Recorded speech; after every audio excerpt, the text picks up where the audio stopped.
Maxine Waters suffers screaming meltdown after Pennsylvania Rep. Mike Kelly says three words. By Dan Lindsay, Politics, U.S. News, from AdWorldNews.com. The unhinged Representative Maxine Waters suffered a screaming meltdown on the House floor after Representative Mike Kelly said three words that she just couldn't bear. And it was all caught on video for our viewing enjoyment. This is pure, unadulterated fun.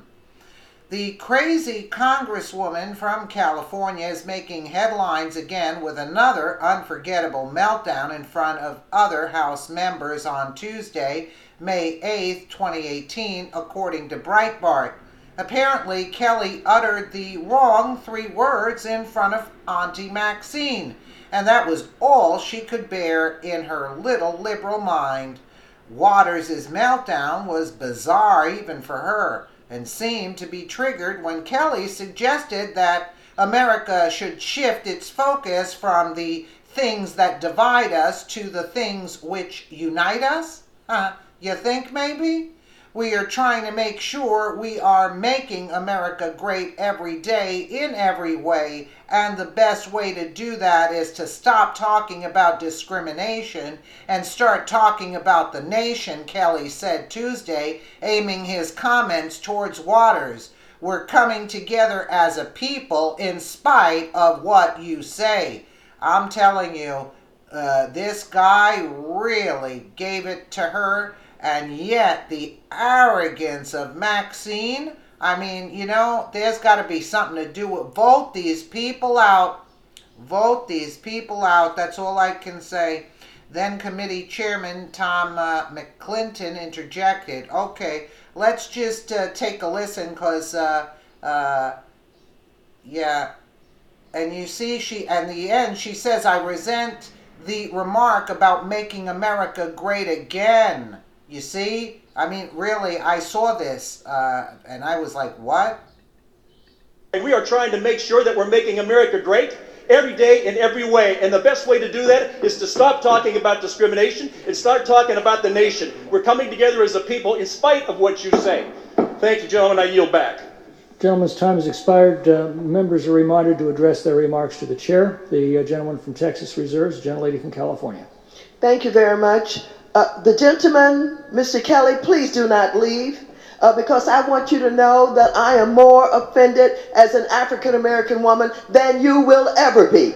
And this business about making America great again, it is your president that's dividing this country. And don't talk to me about the fact that we don't understand what happens on the automobile. No, I will not yield. No, I will not yield. Okay.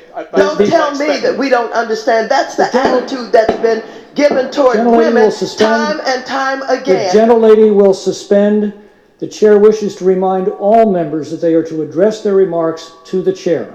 Gentlelady will continue. The chair, but don't stop me in the middle when you didn't stop him in the middle. And so I shall continue. Don't you dare talk to me like that and think that somehow women don't understand what goes on the floor of automobile dealers. Minded to direct her remarks to the chair. The gentlelady will continue in order. I will continue to do that. However, I don't appreciate that you did not interrupt him when he was making those outrageous remarks about him knowing more about discrimination than I know about discrimination. I resent that, and I resent the remark about making America great again. He's down here making a speech for this dishonorable president of the United States of America. Having said that, I reserve the balance of my time, and no, I do not yield not 1 second to you. Not 1 second.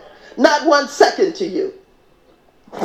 There must be something to do with this woman because she is really a nasty human being, a real nasty human being. She's a very disrespectful, divisive, there are no words. I mean, usually I laugh, but this woman has such disdain for what is happening in our country. What she is going to be very rudely awakened that the country has awoken to their shenanigans, and we're not going to take that crap anymore. I mean, really? I mean, really? She's talking about discrimination. She's been in Congress for like 30, 50 years. Who, I don't even know how long. So what discrimination are you talking about? And she's continually, remember the last time she had said about, I claim my time, kept repeating it, I claim my time. Again, I won't yield. Excuse me? Who do you think you are? The Queen? No, Auntie Maxine, you're on your way out because people are going to vote you out this time. Enough is enough. Enough is enough with this garbage. The purpose of the hearing was to review Obama-era anti-discrimination regulations for auto lenders, which Republicans and some Democrats voted to reverse. The measure, which was previously approved by the Senate, is now awaiting President Trump's signature, according to The Hill. There was no need for Maxine Waters to explode like she did in such dramatic fashion, but in all seriousness, at the end of the day, that is what most liberals have to resort to when they encounter a logical opponent. As a congresswoman, Maxine Waters continues to not just be an embarrassment to the state of California, but also to our country. How can other civilized nations look at this spectacle and not wonder why people like Waters are able to weasel their way into Congress? Here is another good example of why Congress needs to have term limits. Absolutely, she's a disgrace to our country. A disgrace. A disgrace, that's all she is. A disgusting human being, that's all I have to say. He was speaking very correctly. He wants to bring the country together and things like that, and exactly what Trump wants to do. And she's talking about crap that happened like 100 years ago. Come on, give it a rest. She wouldn't be in Congress if there was that kind of discrimination. Where would she be getting this kind of opportunity? Let me know what you guys think in the comments below. And again, thank you so much for watching.